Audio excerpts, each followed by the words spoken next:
Lance Hall here for Let's Discuss with Lance Hall. Happy and thrilled and honored to have Dez Money on the program today. Dez, how you doing? I'm good. Thanks so much for having me, Lance. Absolutely. Nice to have your time as well. Of course, you are the son of the late great Eddie Money. I was a huge fan. Just a fantastic person, performer, singer, all around great guy. Right on. Thank you so much.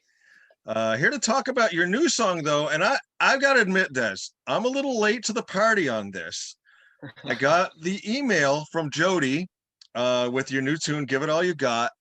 I had not realized you had put out any music before that. Oh yeah. Yeah. So I'll admit, a little late to the party here, but man, I've checked out all of your other stuff as well, and this new song just hooked me from the first 5 seconds of the tune. Oh, thank you so much. I'm glad you dig the music. Absolutely. Tell us a little bit about Give It All You've Got. How did the song come together? I understand you were looking to write just a great summer pop song. Yeah, so this song's really about becoming the best versions of ourselves and overcoming whatever challenges may come our way. And yeah, I wrote this song, when my dad was sick and everything like that. So I was going through a lot, but I wanted to. I knew there was a lot of people that were going through the same thing. And when we were going to the hospital to take care of my dad, there was a lot of other families that we saw going through the same thing. And so I made it a goal to just like try to make music that makes people feel good and makes them, get through the hard times and stuff like that. So it was really important to me to make something that was more, feel good and more of a pop song than some of my other music. But yeah, we really enjoyed making it. And yeah, the music video is definitely an ode to my dad as well. We used the guitar from Two Tickets to Paradise in it. And also the drums that we used in the video was the drums that were on tour with my dad's band for over 20 years. So the whole video is kind of just paying homage to my dad and showing everybody that the Money family's still doing it and still, making music and doing what we love and having a lot of fun doing it.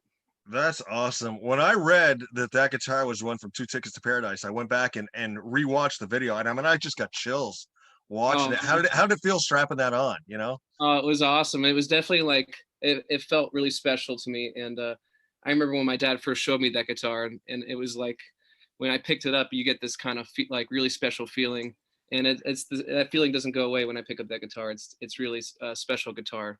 Yeah, I mean, that's one of the iconic songs from my youth. Mine and a billion other people's.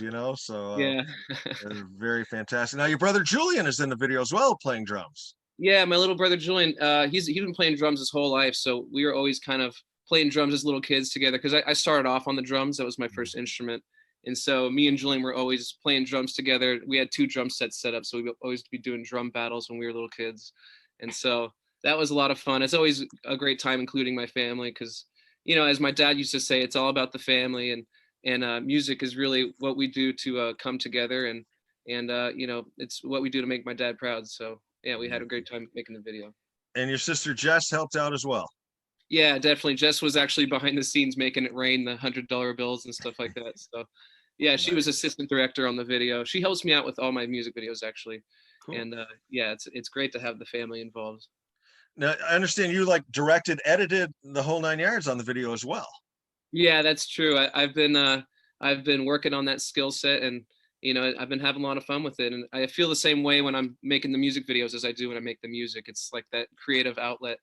And yeah, it's just a lot of fun learning how to direct the music videos and edit it as well. It's a Had lot of you work, but yeah, it's a had lot you of taken any type of filmography classes or anything like that, or is this just something you're just learn as you go?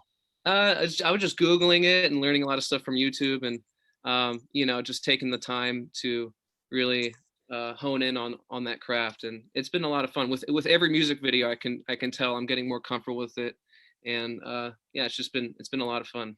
That's awesome. It must be pretty fun to make the song. You're trying to capture the sound in your head, and then you're making the video. You're trying to capture the sight that's in your head. That's got to be pretty cool. Yeah, exactly. And it's definitely a process, and it took a couple. We wrote out a couple different treatments for that video, and this one just felt right. We found the room that was kind of that money room, Hmm. and as soon as I saw that, I was like, okay, that's it for us. And we made sure to just get as much out of it as we could, and we had a lot of fun making the video. That's awesome.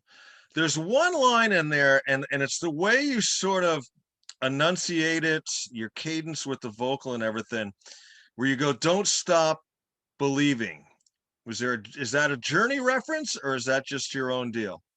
That's just my own deal. We love Journey as well, but yeah, Yeah. for that it was just kind of telling people to kind of follow your dreams no matter what the challenges may come your way, Yeah. and all of that. And it's the song's really just about becoming the best versions of ourselves and doing the best we can. So yeah.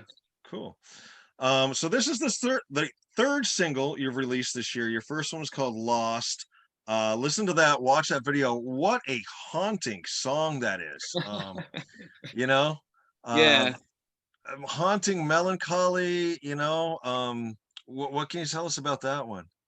Well, that song I wrote at the beginning of the pandemic. I felt like we were all kind of stranded on our own desert island at one point, and we were kind of doing whatever we could to communicate, whether it be through Zoom meetings or anything. And that song was kind of just talking about how everybody's just going through it, and longing for some sort of human connection and stuff like that. So when I wrote the song, I was kind of thinking about that, and also thinking of that movie Castaway with Tom Hanks. Hmm. I was kind of thinking of it a little bit like that, like we're all on our own desert island, kind of just doing whatever we can to communicate with each other.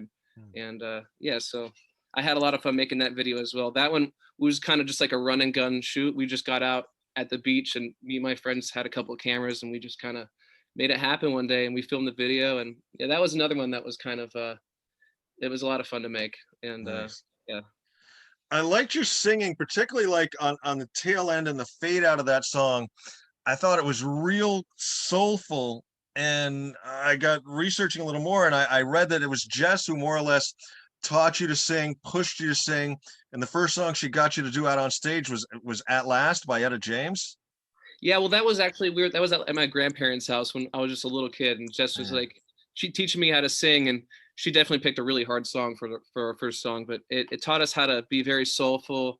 Yeah. And my dad taught us, and he showed us all that music that he listened to growing up, and so we Mm, have a lot of a huge history of music that we listen to. yeah. And yeah, Jess was always very soulful, and she's kind of like the Flava Flav of the group. When we play live, I'm a little bit more low key, and Yeah. I'm just like on my guitar and in my station. But Jess is the one that gets the crowd going, and it's a great time having Jess on stage. That's cool. I mean, like I said, it definitely showed on the tail end of Lost. You have a very soulful vibe to it all. I liked Thank it. you. Yeah.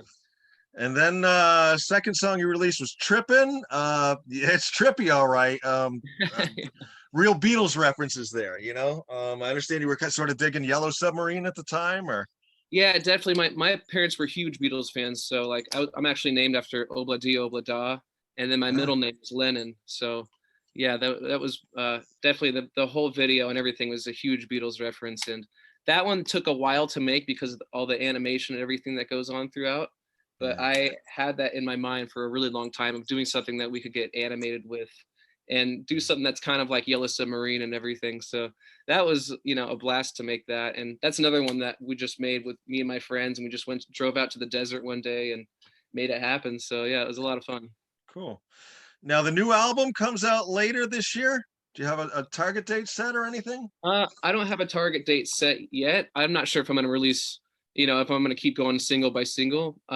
or if I'm going to release the album at the end of the year. But yeah, we'll see how it goes. I'm really enjoying releasing single by single. At first, I was kind of more with the old school ways of just like drop the album and then, let the fans pick the singles. But Yeah, right now, I'm just kind of having a good time, letting each song have its own spotlight, and then giving yeah. it enough time for, each song to kind of have its own shine.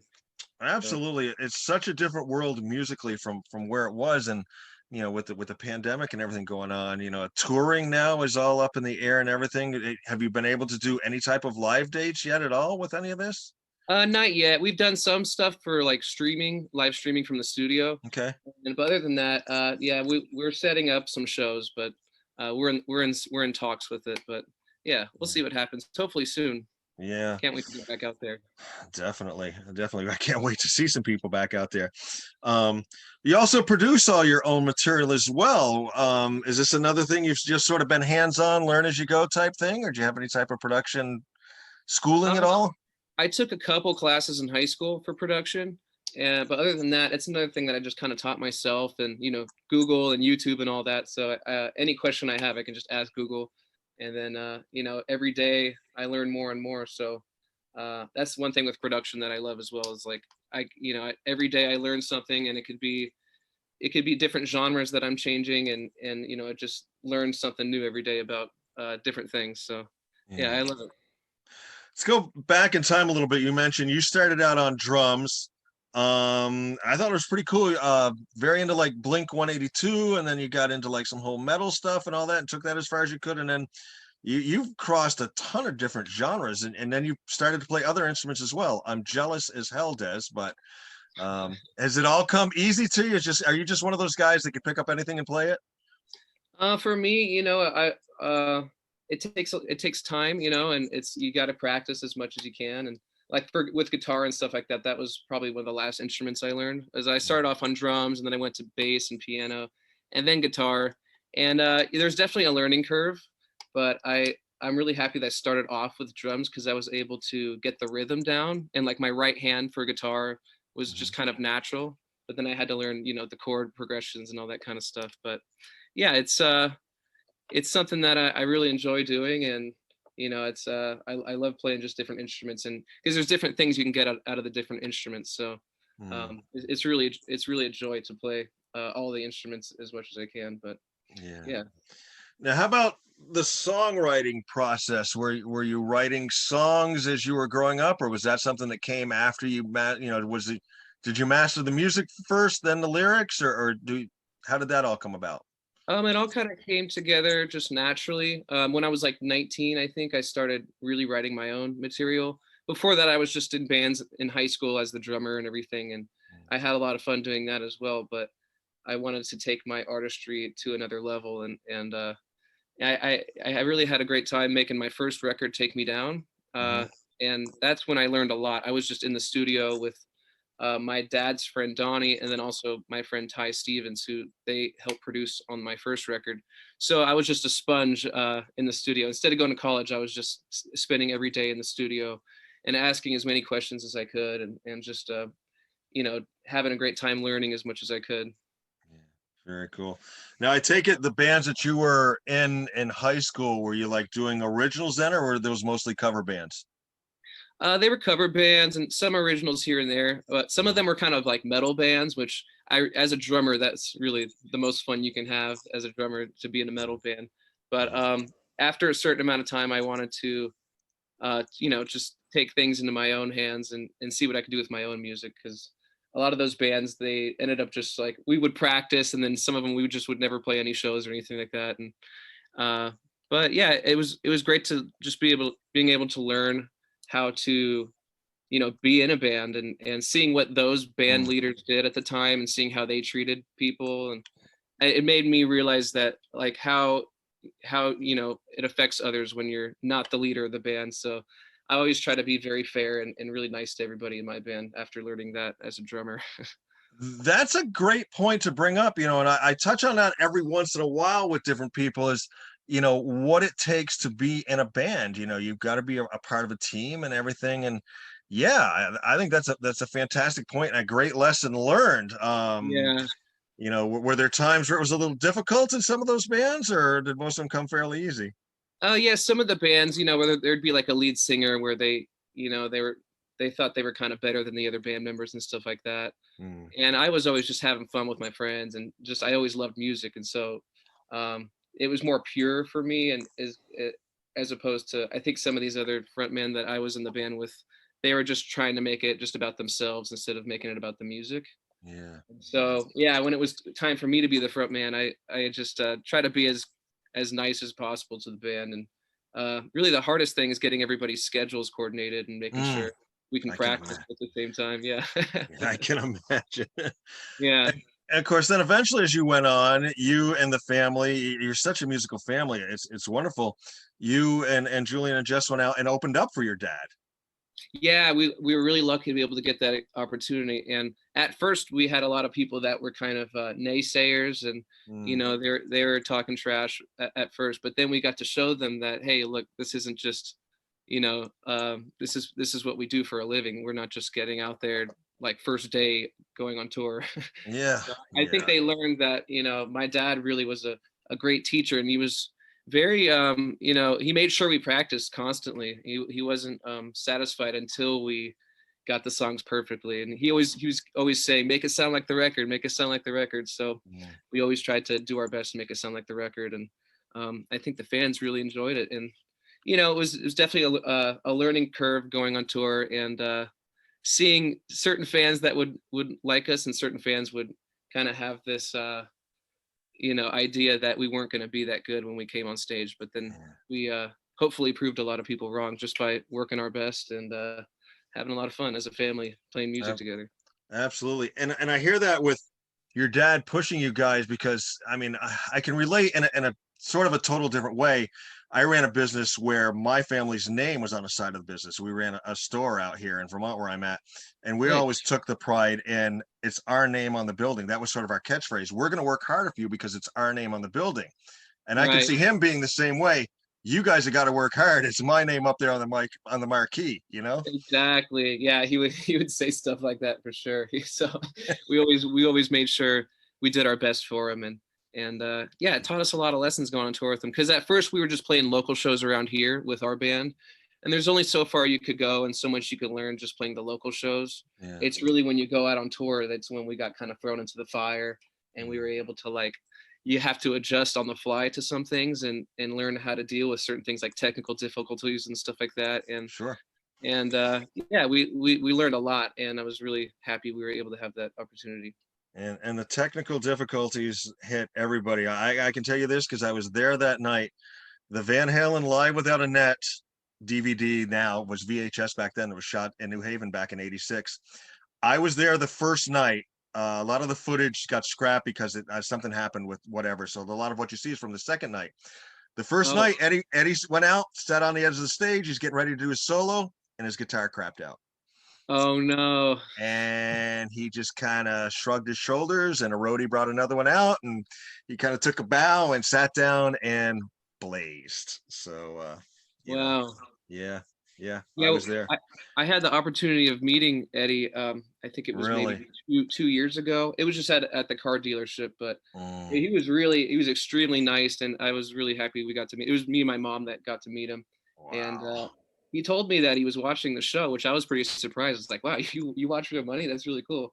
But yeah, it was really just a pleasure to meet him, and yeah, I love that his son Wolf is doing such a great job, and he seems to be really comfortable with what he's doing, and he can tell Mm, people, like, I can see that what he's going through, and it's really cool to see how he's standing up for himself and just like becoming his own man and stuff like that. I love to see that. you know, I'm thrilled you brought that up because I had made a note of that. You know, there's like this second generation of rockers happening now. You know, you got like you got Wolfgang, you got Deacon Fry that's out playing with the Eagles. You know, Yeah. and like you said, the naysayers, the whatever, think there's some type of entitlement that you're getting with this, but it's not. You've earned it. You know. Yeah, it's we put the work in, and there's always going to be people out there that want to discredit that, and I'm Mm, just like used to it at this point. It's completely fine by mm. me, but yeah, I don't let it get to me. Well, then too, the thing that's got to be frustrating, you hear people who may not even know what's going on, not really even know what goes into all this. But then you have somebody like Joan Jett who stands to the side of the stage and watches you guys and like totally validates it. And Oh that's yeah, where the payoff has got to be, you know? yeah, definitely. That was one of our first concerts when we were on tour with my dad, and I think it was like Leonard Skinner was the show. Maybe after that, we played with Mm, Leonard Skinner as well, and wow. it's great to see just such amazing artists that they're just legendary, and they have the respect to even just watch us play live. And she said something that was really nice to my dad. She said, "Your harmonies have never sounded so good." So I thought that Mm, was really cool, because it was me and my sister singing the harmonies with my dad, that's and cool. yeah, I had a great time. I would always double his vocal a lot of times, and Mm, so I would try to emulate his voice and try to make sure I sounded like him, which yeah. was it was great that when we were able to do the tribute show, when I did Take Me Home Tonight, I could kind of get some of that out, and try to emulate my dad's voice, and all of his tendencies and stuff like that. So And I heard you in another interview talk about that, and like what the blood harmonies was what you said. And Yeah. it's like it's there. I mean, really look no further than the Bee Gees, you know. Yeah, Uh, totally. Exactly. That was one of my dad's favorites as well. mm. Yeah, he loved them. And the other thing too, you know, we mentioned, you know, you and Wolfgang and Deacon Fry and stuff. The other thing too, with parents like you guys had that it instilled the work ethic into you. As a dad, I can tell you, I'm speaking as a dad, not an interviewer. You've got to realize the immense pride and thrill you get when you see it, the payoff with your kids achieving it, working it, doing it.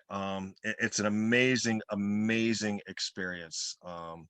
And you know, Right. I know he was probably just absolutely over the moon about having you guys out there with him as a father. You know, I'm Thank speaking you. as a father, you know. Yeah, yeah, we had a great time, and it was definitely one of the highlights of my life so Mm. far. So we were really happy we were able to do that and learn so much, honestly, Yeah. for and the And band as well. his work ethic was legendary. And this is where I want to tell you that story I almost told you before we started recording. At one point, I worked at a little rinky-dink radio station down here in Stowe, Vermont. And, you know, we had nothing. We were just, you know, small audience, small signal and everything else. But the one celebrity money, not money, the one celebrity voice track that we had saying, hey, this is so-and-so was Eddie Money. Oh, that's so cool. You know, Nice. That's a the good one to have. you know, the fact that he took the time to record that, you know, the station's gone now. It's not in business anymore. But for that was the one, you know, musical thing where you know, before we played one of the songs, you had this little line that you could play, you know, hey, this is the Money Man, you're tuned to, you know, FM 101.7. So I mean, it just shows his work ethic though, that he took the time for that, you know. Yeah, definitely. My dad loved doing radio, and it kind of taught me when I first started getting into it and everything. It gave me a lot of courage, and you know, he showed me how to do it. So, Yeah. yeah, I love doing radio now too. So It's it a runs lot in of the family. fun. Yeah, it is. Yeah. Um, Now I understand we talked about you touring with your dad. There was shows where you guys went out and opened and then backed for him as well when he did his set. Yeah, we were on stage for I don't know, maybe 2 to 3 hours a night a lot of times. Mhm. And because we would do about 45 minutes and then we'd get back on stage and we would do like 75 to 95 minutes on for his set. So it was really great to get that opportunity and just to, I mean, for when you're on stage, the time just kind of flies by. It doesn't feel like it's 2 to 3 hours, but yeah, it got us to be comfortable with the audience and really taught us how to have our stage presence and everything like that. And Mhm. yeah, my family just had such a great time on the road together. I mean, that's some serious stamina though there. Did you guys, you know, let's get into prepping for a double act like that. You know, obviously sleep, drink, you know, and I'm talking Yeah. water here, fluids, the right foods and everything has got to go into that so that you can be on to do that type of show every night or, you know. Yeah, we learned early on, like when you're on tour, it's really you got to be as healthy as you can, and you know try to get to bed as early as possible. Even though a lot of the times the shows would end really late, and we would have to get on a flight at about 5 a.m. or whatever to get to the next city. So it's a lot of I'm just trying to get as much sleep as I can when I'm on the road Mm, because it's really just like one thing after another. But yeah, yeah, we learned that pretty quickly. We're like, all right, yeah, we can't really having like, we can't be partying on the road or any of that kind of stuff. So it yeah. was all business, but it was fun too. And you mentioned briefly the TV show you guys did, The Real Money. Talk a little bit about that. Good, cool experience. Oh, we loved doing it. It took us a minute to get with the network that we wanted to get. At first, we were meeting with other networks that were kind of used to a certain formula with reality TV, Mm, and we weren't that comfortable with the way that they wanted to do things. So we were really lucky. We were able to work with Access Television and Mark Cuban, who ran the network, and because they just let us do it our way, and you know, yeah, and that was the best part was they didn't create any false drama or like any because a lot of these reality shows are a lot of it's just fake and stuff like that. With yeah. our show, it was all real, and that was kind of sometimes that would be a pretty stressful part was the camera crew would just show up at our house and we wouldn't really know what's going on for the day or anything like that. Mm. But yeah, they were really nice to us, and we got used to it pretty quickly. And I'm really happy we did the show, and my family, we loved it. As it's like it's kind of having like a little scrapbook of memories for my family. So yeah, it's great. Did you ever get to meet Mark Cuban? Yeah, we did actually. He was awesome. We met him for lunch, and then he took us to a Mavericks game. So that was Wow. really cool. That was before they signed Luca. But Okay. I remember he was telling me, he's like, man, I wonder who we're gonna get in this draft. We're hoping for somebody good. And then they got Luca, who's just, he's amazing. So yeah. Yeah. Now, are you a big sports guy? Oh yeah, definitely. Yeah. Yeah. Cool. Awesome. That's excellent. So we talk about, the singles have come out, album at a point to be determined. You're not deciding if you're going to release the entire thing or keep going the single route. Is everything in the can, ready to go? Say if you wanted to release the album in a month, you could do it. If you wanted to keep releasing singles, you could do that. Is everything basically ready to go? Yeah, everything's ready to go. I actually have more than an album ready. I have maybe like 2 or 3 albums worth of Wow. material, but I'm kind of just like, playing it by ear right now. But yeah, I just kept making more and more music since after the pandemic hit and everything. So Yeah. I was in my studio locked away and just making as much music as possible. So yeah, it's all different types of genres, and I'm kind of blending all the styles that I've been using. And so yeah, it's definitely it's a good project, and I'm excited to share it with everybody, whether it be one song at a time, or we'll see when Yeah. the album comes out. But yeah. Yeah. Well, like I said, I was real late to the party on all this, so I'm anxious to hear what you've got coming up next. It's Well, exciting right stuff. on. Yeah, well, thanks Um, for listening to the music. I appreciate, even if you're yeah. late to the party. It's yeah, Uh, it's a it's a journey. yeah, yeah. Some people arrive early, some people are a little fashionably late. I guess that's me. Yeah, I'm the same way. Yeah. And But no, it's interesting with my music, because when I show people the music, it's now, ever since my first album, there's just all these different types of genres I've been working with. mm, And when I show them "Take Me Down," they're still like, "Whoa, that's one of your best songs." And this one of my first single I ever released, people still think that's like one of my best songs, which I love that. It's really cool. So all right, yeah, they can go cool. back and discover my old music and everything like that. Yeah, yeah, absolutely. Chatting with Dez Money here for Let's Discuss with Lance Hall's new single "Give It All You Got" is out now. Just a fantastic song, very cool video to go along with it. Dez, I always like to end with sort of some fun, silly questions. I'm hoping these are questions maybe you've never even been asked. Sound good? Okay, cool. Uh, let's see. Do you usually travel heavy or light? I travel pretty light, especially compared to my sister. My sister travels with probably like 2 or 3 huge bags, and they're all, yeah, super heavy. She's always kind of like pushing the limits. I think there's like a 50-pound limit Okay. for I don't know if it's 50 pounds, but for flying. But she's always over the limit and having to stuff things in my bag so that we can get on the plane. There we go. Favorite topping for your pizza? Favorite topping, I would say, I guess pepperoni. Pepperoni? Yeah. Uh, yeah, hey, the classic. Right, yeah. Amusement park, are you a roller coaster or a Ferris wheel guy? I like roller coasters. Yeah. Okay. If you could speak any language instantly, what language would you pick? Uh, Japanese. Japanese? That would be cool. Yeah. Go-to karaoke song. Go-to karaoke song. For some reason, I always pick like the kind of downer songs. I always pick either songs that are too long to be doing at karaoke, or the ones that are the kind of like people are like, wow, this guy's kind of a bummer. But but I don't know. I guess Bohemian Rhapsody is a good one. Yeah.